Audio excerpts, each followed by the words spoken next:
Human biology has hardwired us to be terrified of the dark. We evolved to scan our environment for predators, which means the brain is highly motivated to turn an ambiguous shape into a threat. We've all experienced the panic of waking up in the middle of the night, staring at a hulking figure in the corner, until your eyes adjust and it resolves into a pile of laundry. Science provides a set of clinical mechanisms for these moments. Psychologists point to pareidolia, our mind's tendency to find faces in random patterns, or sleep paralysis, where the body locks up during the transition to wakefulness, triggering vivid, nightmare-like hallucinations. But those explanations rely on the cover of darkness or the fog of sleep. They don't account for a massive, faceless entity stepping out into broad daylight, observed by multiple unrelated witnesses who all see the same thing. This is the case of the Yorkshire Shadow Man.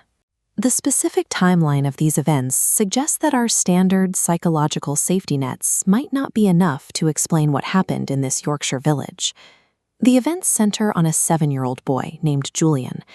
It began when his father woke the house screaming, claiming a terrifying entity had appeared right in front of him before vanishing. Months later, his father died following a tragic fall inside the home. On their first night away from the house, Julian and his mother were staying in a loft.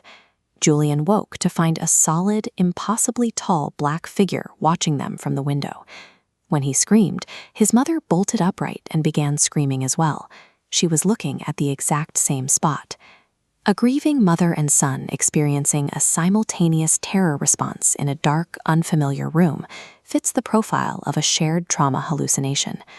However, as Julian grew older, the entity's behavior moved beyond the boundaries of grief-induced imagery. During Julian's teenage years, the sightings moved out of the bedroom.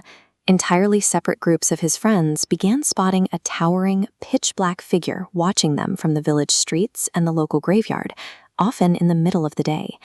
This entity didn't just vanish, it reacted to being seen. One evening, as a group of teenagers watched it from a window, it ran. It moved with incredible speed, sprinting down the driveway and through a garden wall before disappearing from view. The figure was no longer localized to Julian's immediate presence. It appeared behind the local junior school and in community spaces, witnessed by residents who had no knowledge of Julian's family history or his private experiences. Daylight sightings by multiple independent groups eliminate sleep paralysis as an explanation.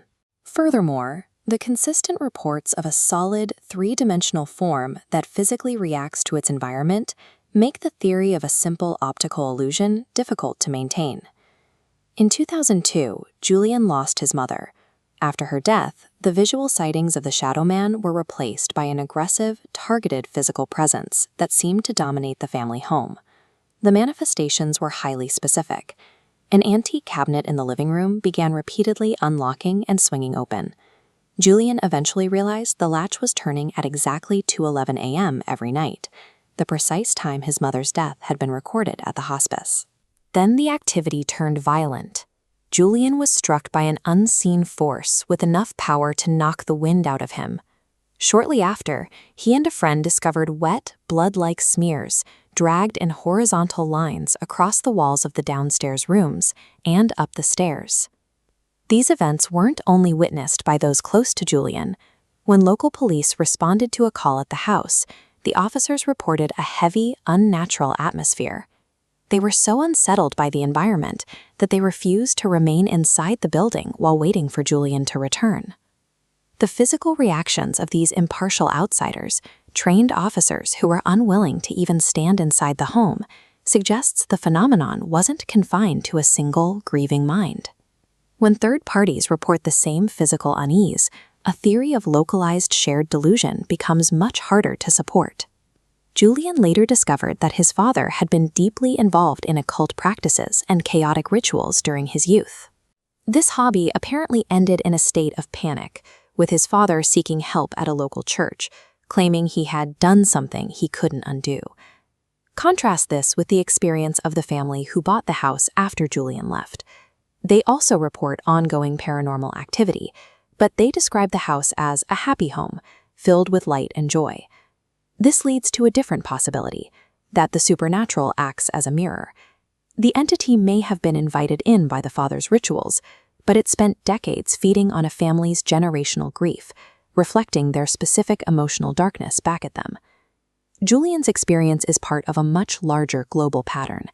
Identical reports of tall, featureless shadow entities appear across vastly different cultures and historical eras, long before the internet could standardize the folklore. In European history, this figure was known as the night hag, a dark presence appearing in beds, often accompanied by a crushing weight. Arctic tribal cultures have their own version, recording encounters with shadowy land spirits that watch travelers from the edges of the ice. In the American West, they are known as the Dark Watchers, shadowy, humanoid forms standing silently on the high ridges of the California coastal ranges. This regional folklore was documented by early 20th century cultural figures, including author John Steinbeck, who described them as a recurring part of the landscape. The universal nature of these sightings suggests we're looking at something deeply embedded in human experience. When the same specific entity is reported by disconnected civilizations across centuries, it becomes difficult to dismiss the entire phenomenon as a modern hoax. We are left with an ambiguity that Julian himself still grapples with. Was this a genuine entity summoned by his father, or was it a complex psychological manifestation that took on a life of its own? It's possible extreme trauma allows the mind to physically manifest its darkest fears, turning internal pain into a form seen, heard, and felt by others. In Julian's case, the figure seemed to actively seek his attention, throwing stones at his window to ensure it was seen. If these sightings are tied to the active observation, the safest path might be to simply look away.